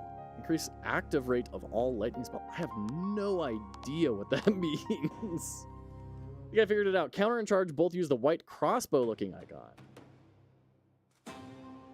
Oh. I mean...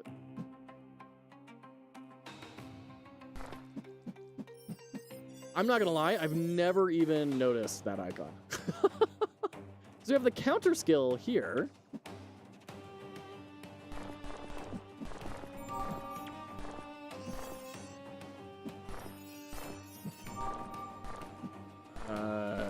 We have counter skill, and then we have charge, normal, and move.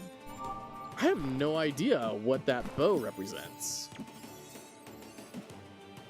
I've been staring, trying to figure it out. Okay, so I think where this game is at for me overall is I really like the art direction, and I like the high concept.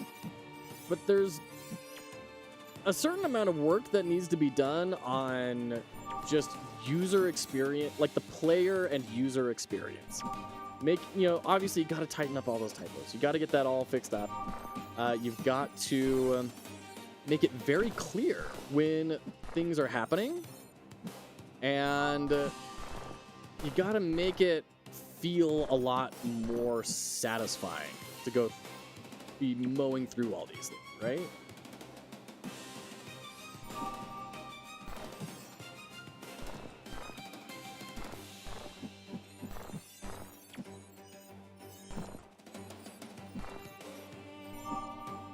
Like, I do like the sense of power growth that we get, but it could be so much better, you know? Come on, charge. Blasted. Yeah, and the bosses do not seem like they're pulling their weight. Oh no, I hit the wrong button. Shoot. Let go. Chart. Okay. Did we get it? Kill Summoner King for the first time. Wait. I got the achievement for killing him. So, oh, and it didn't give me the... Okay, so he must have, like, died, and then a tick later... Oh, that's a bummer. Yeah, don't like that. And, like, I still haven't noticed the lightning spell really going off. You know?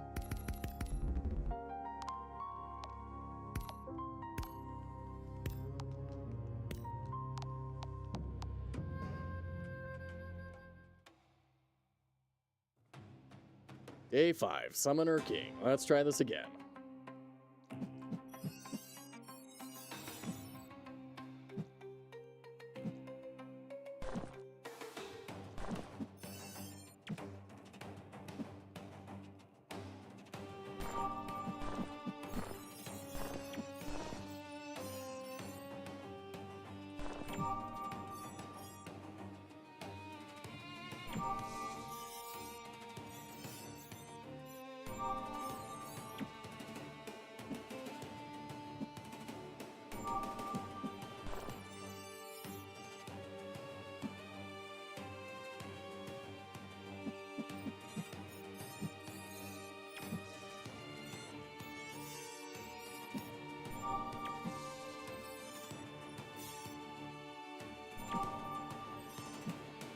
So, like, it's good enough and interesting enough that I'm gonna finish playing it. Would I feel satisfied if I had purchased it? I don't know, to be frank. Like, I think it's good and interesting, but is it worth the asking price, which is, you know, it's not like crazy high. It's what, $6 right now on 10% off? Like that's not crazy. But when there are a lot of others in this sort of genre, is this worth it? I think probably. I think I'd give it a probably. It's probably worth it, depending on kind of who you are and what you find interesting. How into the incremental genre have you delved already? I think there's some good stuff here. But I do wish it would kind of commit to being one of those, like, is it a secondary monitor or is it a full monitor? It's like it's getting better in the full monitor sort of phase, but it's still not quite there for me. Literally saying up thinking about your game, final idea to touch away. Okay, I'm here for it. My gut says if it's a second monitor game, keep it as is. If it's a first monitor game, you might need to aim the shot. It could be. And this is something that I've known is going to be an issue. When we did the sort of competitor research and we saw like Plinbo, and a lot of the negative reviews were about how there's not enough interaction with it. But then again, auto battlers exist, and people are very satisfied with auto battlers. So I'm trying to mull over, like, what's the difference? Is it just about expectation setting? Or is there a really defined mechanical threshold you have to cross?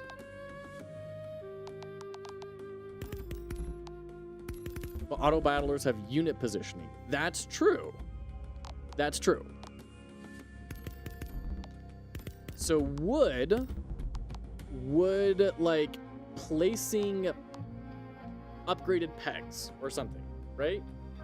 Would placing pegs and other things on the board to get hit, would that be enough to justify it?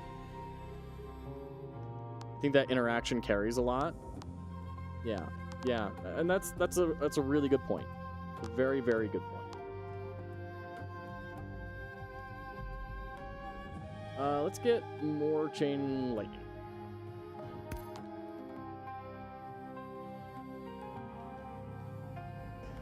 Good game is a series of interesting decisions. Sure, yeah. Placing pegs might be it. Okay. Oh, another new layout.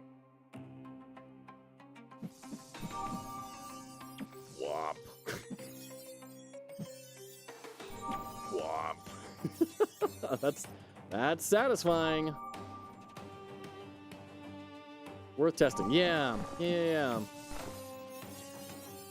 That is one concern I've had is like, oh, you know, how do I build out the like placement? I really want it to just be like random, you know, so that there's as little player interaction as possible, but it might be asking too much without trying to turn it into an aquarium. And nothing against aquariums. Aquariums are great. It's just not what I want to build.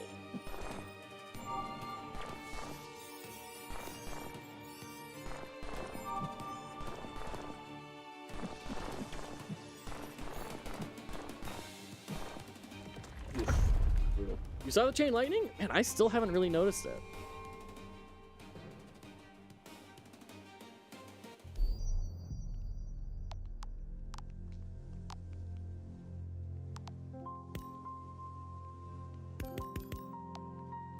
Okay, now things are starting to get crazy expensive. Why were they not crazy expensive down here?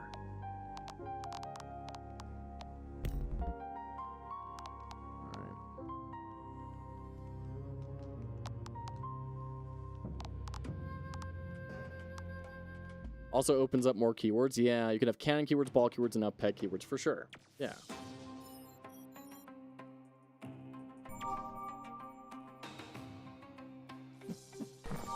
Oh, there's the chain lightning. I can kind of hear it. I can slightly see it. A little bit.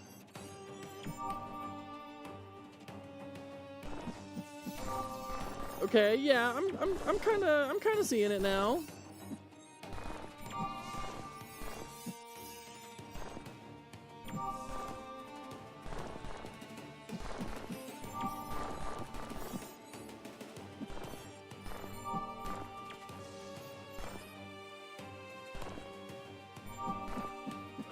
couldn't reach that. Brutal.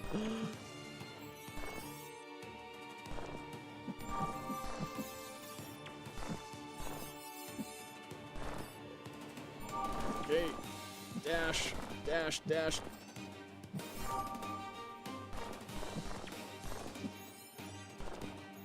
Need to jump to 2. There we go. And like, there are a lot of decisions that, like, to your point of a game is a series of interesting decisions, the jumping around to different towers is like good, but it's not quite interesting enough. I don't feel like they're doing enough with it to make them interesting decisions. Once again, mostly because so much of it is being handicapped by your cooldowns. Like, it's less about what cool decision should I make right now and more about what's the least worst decision I can make. And a lot of the times, you know what that is for like 20 seconds at a time, and you're kind of just waiting for things to go on cooldown. And that's where the incremental comes into it, right? Like, I get that. Ugh, brutal. But it does, like, you make the decision in a split second, and then you have to park it and wait until the decision time is... until the game lets you make the decision that you wanted to make. Which I think is a bit of a weakness.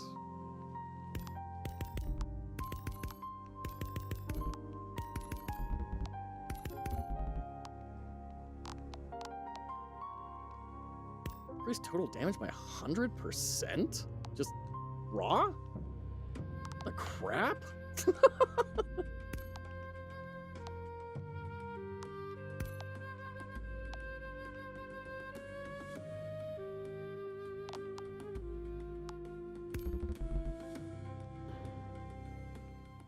Are we just going to start blasting through things? Is this additive versus multiplicative type sort of scaling? Is that what we're talking about here?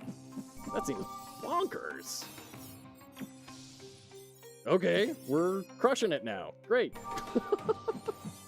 Love it.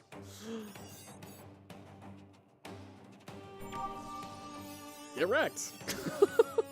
Gosh.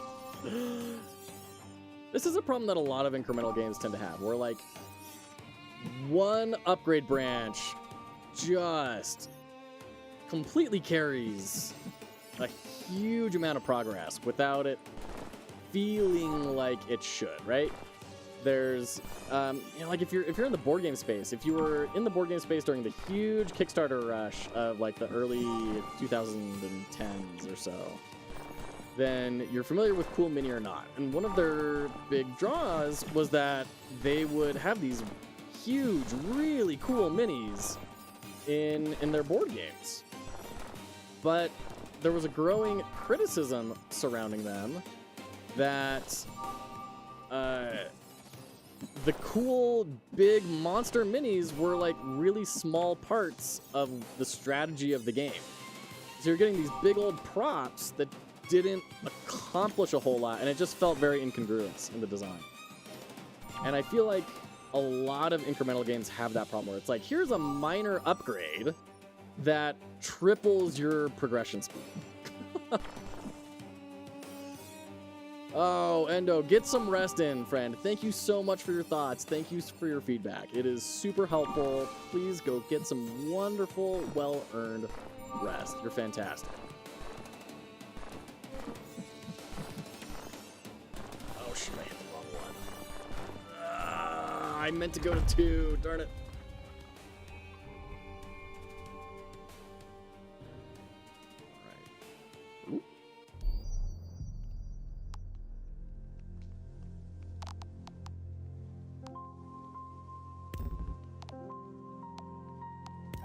Just more raw damage.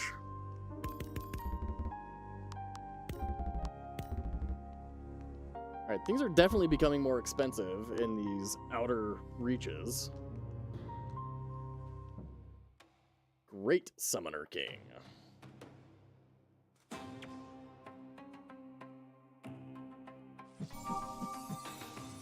I'm slightly curious about what the Archer hero would play as. There's a part of me that thinks it's probably not going to be all that different. But if they have their entirely unique upgrade tree with their own abilities. Like, I'm already feeling like I'm making a build. It feels like there are way more things that I can upgrade that I'm gonna get resources for. Like that boss resource is very limited. If we're only getting it for unique kills per day, then we're kind of hard capped at like 8, right? If there's only 8 days. So that's interesting. I like that. I like the scarcity there. I'm not gonna lie though, I don't think it's quite interesting enough to make me want to come back a second time and try a different build. Incrementals are basically progression fantasy? 100%, yeah.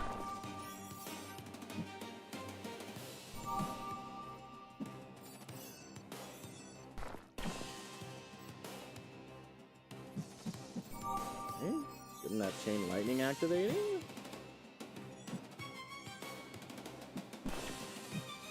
Good.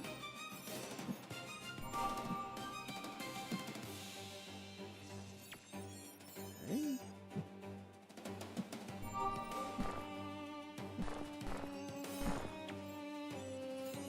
Oof. Let's actually dash up here. Clear them out, and then jump over here, do a charge, back across, then 4, missed the boss, that's a bummer. Come on, charge, do a charge, do a charge attack! Jeez! Did I kill the boss? No, not quite. Get wrecked? Yeah, the bosses are super weak later on in the game compared to the rest of the waves. Like the day 1 boss felt really good. And then the further on we get, we're just destroying the bosses. They are not the scary part. The scary part is surviving.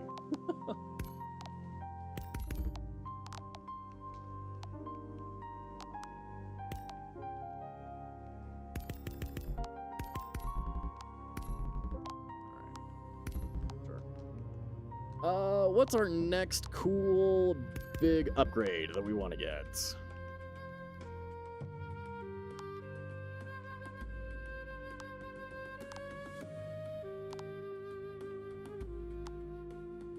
Any other chain lightnings? Ah, counterattacks have a chance to summon thunder. Is that the same thing as lightning? Okay, counterattacks have a 50% chance to unleash lightning that arcs to additional targets. Get that. Great.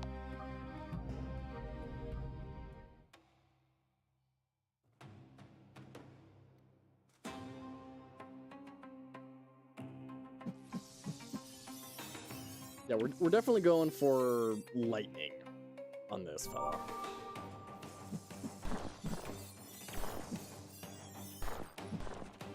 It's hard to say no to a good chain lightning.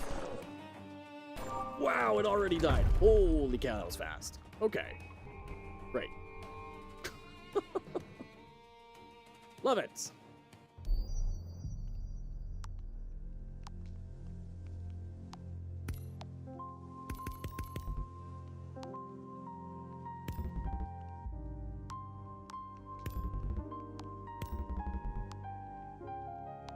Okay.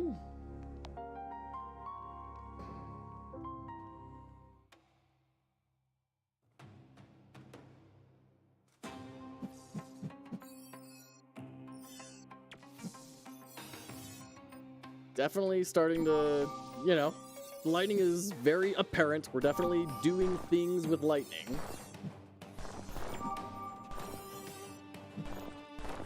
There we go. Nice. Okay. 3. Come on. The charge is so awkward to try and activate sometimes. It's just like, I don't know if there's like a big delay on it or what, but sometimes it just feels like it does not want to activate. Okay, good. Let's go over here. Yeah, we're gonna have to do that. Okay, and then nice, good. Let's go over to 2 and 4. Okay. 3. Chain Lightning is really doing a lot of work for us here in terms of hitting things that are off the beaten path of our abilities.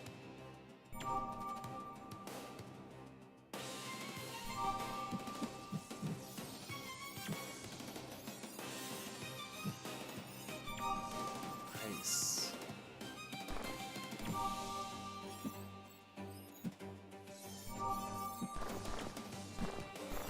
Oh, geez. Okay.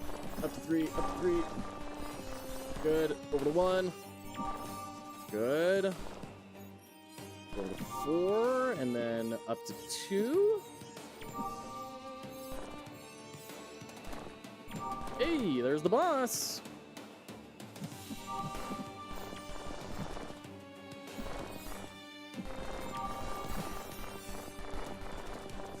Dead? Got him. Kill Wizard for the first time using Verge brand class. Complete day 7 for the first time. Hot dog. Started dozing off. Catch you later. Take care, Caroline. Thanks so much for hanging out. Thank you for your thoughts. Really appreciate you, and hope your new project goes well. Hope you're able to kind of untangle that. Let me know if we can provide any support in that regard. Love to. See ya, man. Okay. Any other lightning abilities?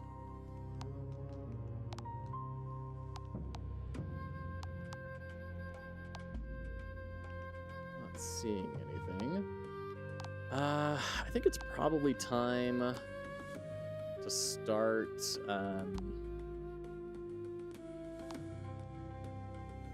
leveling up our an attack ability.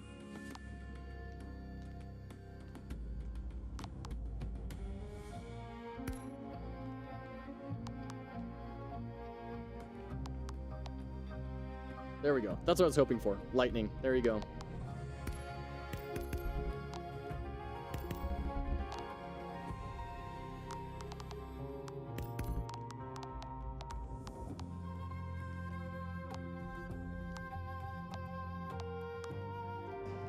Okay, day 8. I think this is the last one. The greatest wizard.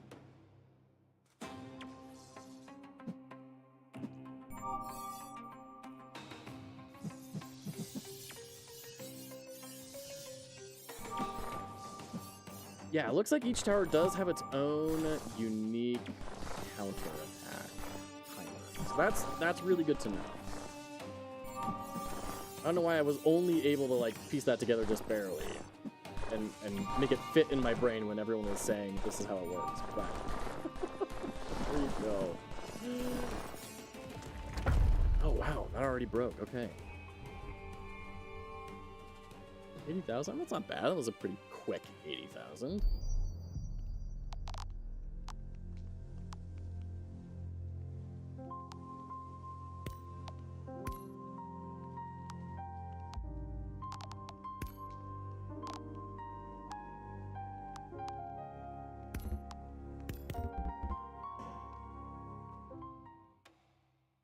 The greatest wizard.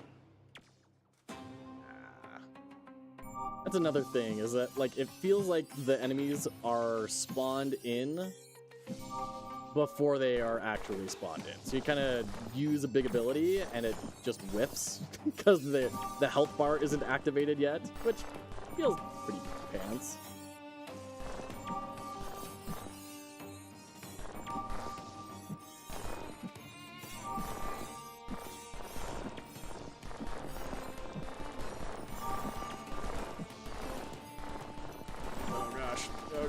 Oh gosh, okay.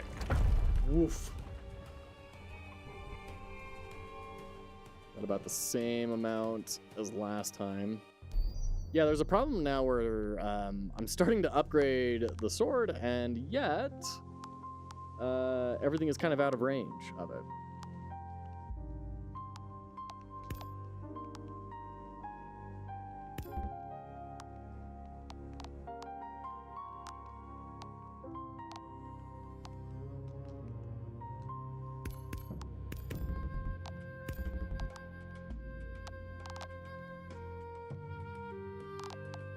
Haven't gone down like this upgrade path at all either. Should. Okay. Go. Wait for the health bars to turn on.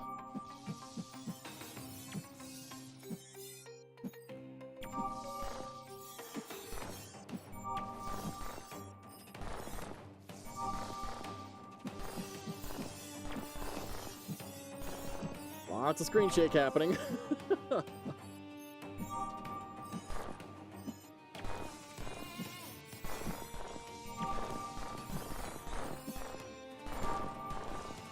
Oh gosh. 3. I just barely noticed that one. Ugh.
Everything's exploding. Yeah, there goes 2. Man. This last day is a big jump up in difficulty, that's for sure.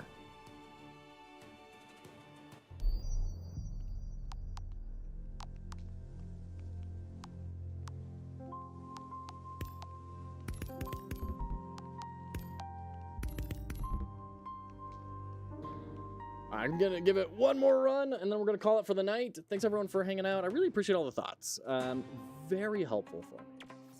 And it's been really interesting playing this game too. I feel like I have kind of been seeing, not necessarily direct applicable things, but like, what could it feel like if it were an island, right? What would my project feel like if it went in this direction? I think there's a lot to be said for kind of exploring that.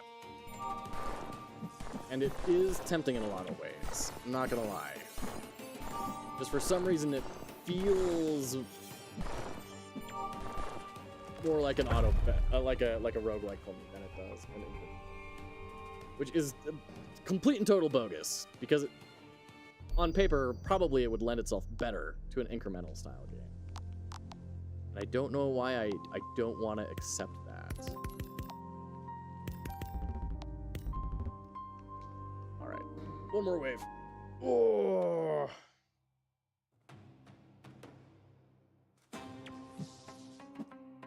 It does look like there's some amount of randomization in this day as well, which I didn't notice in any of the other waves.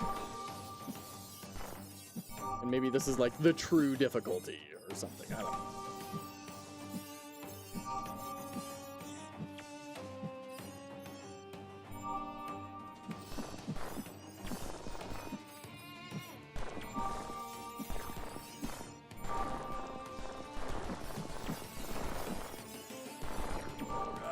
Come on. Just cannot get that cooldown fast enough to dash through and hit those other bomb lobbers.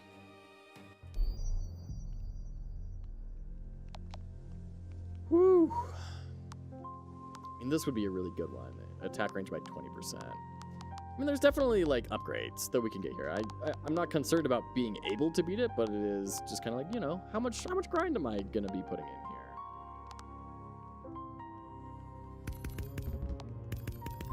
That's such a big chain lightning upgrade. Jeez.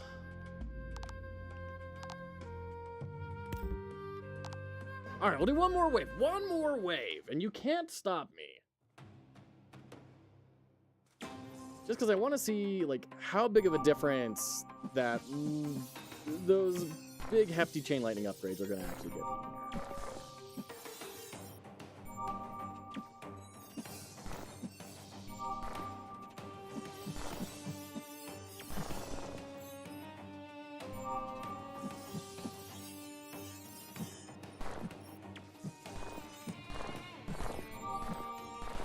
on, do the charge ability. Jeez.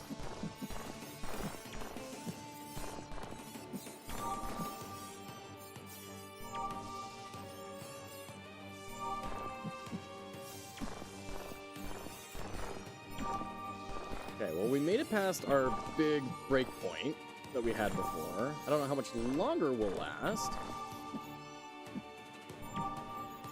These are seeming a little bit calmer.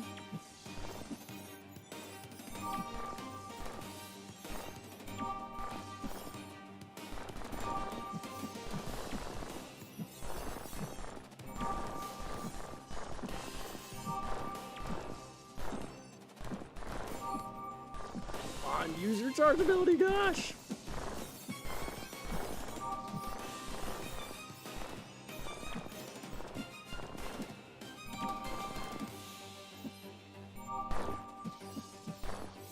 Gosh. Oh gosh, that didn't kill him. I really needed that to kill him. Oh, and there goes two. Ooh, sheesh. How much money did we get though? We were getting about 80 to 100 last time. 180. Not as much as I was hoping for, to be frank. But that does let us get the increased attack range, which is going to be a really big improvement.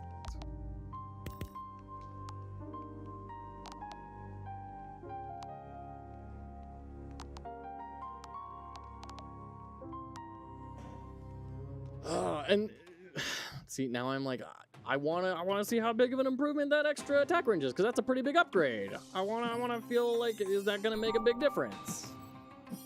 This is how you get that one more turn syndrome. And it's like, oh, but that upgrade seems really cool, and I just want to see how it's gonna feel to use, and then I'll go to bed and I'll be responsible and I'll do like the main, exploration of the ability tomorrow, and then it's never tomorrow. It's always one more.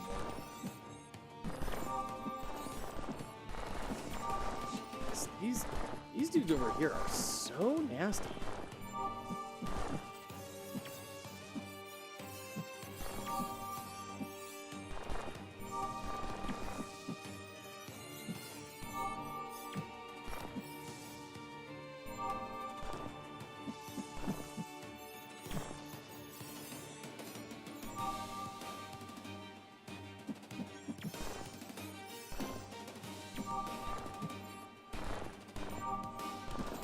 Yeah, this whole activity feed in the upper right, I think you can just totally remove. I don't think it's doing anything for the game.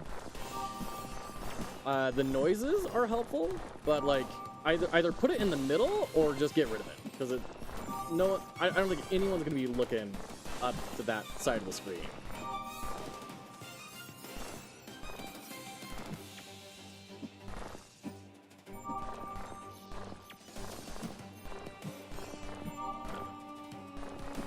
Blast. Oh, they're getting so much health now. Oh, we made it to the boss though. Can I we couldn't quite nuke the boss down. We got close. We got pretty close. He was in his last like third of health. So we're not too far away, I think, from beating that. So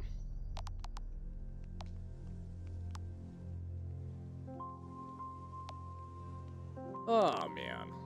Well, this is fun. I like this, and I like how I didn't get to play with a lot of toys. I didn't get to play with any explosions or burns or thunder. I did get one of each. It probably would have been smarter to have centralized and done two. So you get like double the benefits here, but this is a lot of fun. Is it worth the money? If you're into the genre, I think so. It provides something different and unique, as long as you're willing to have it be a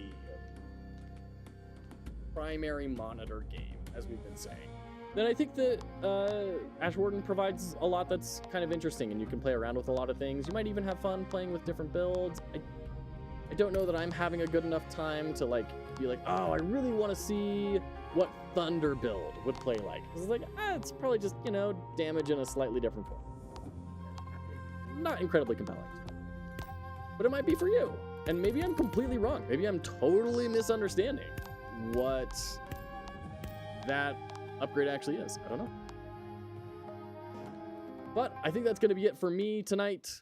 Thank you so much for hanging out, for everyone's thoughts and input and support. It really means the world and is incredibly helpful. So thank you so much. We'll catch you next time.